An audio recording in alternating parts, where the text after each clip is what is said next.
take a look at this, all right? Take a look at this.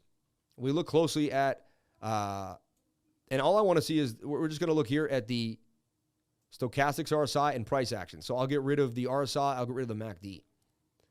So the 3-day, right?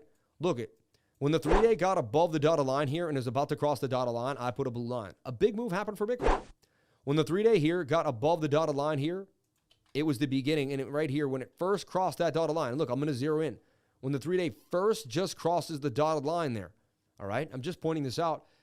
That began a huge rally, one of the biggest rallies for Bitcoin's life, right? Here, another one of Bitcoin big rallies. I mean, it went from 3,000 to 14,000, and that's a 5X dang near. Bitcoin did a 5X in what was likely a bear market. Here again, the 3-day had just crossed above the dotted line. Massive move to the upside, right? Here again, the 3-day had just crossed above the dotted line. Massive move to the upside for Bitcoin from 29,000 or even a little higher, all the way up to 69. I mean, a $40,000 move on 29, over 100% gains.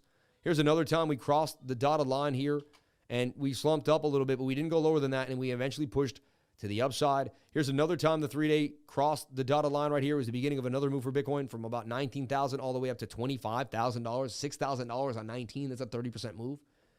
And here's another time when the 3-day crossed the dotted line, and right here, the 3-day just crossed the dotted line. So you tell me what you think of that. Anybody? What do you think of that information? Does that blow your mind? Does that change the way you're looking at the markets? What do you think of that information? Does it mean nothing to you? Just let me know. I just wanted to show you something that I just have been back testing. I've been looking at, and it's very, very, very interesting. So when I couple it with also the moving averages, and I know we're likely to pump up to the 200 SMA, which is getting lower, but it's likely we're going to pump up here and to our next resistance zone somewhere in the level, and then we could stay in that chop too.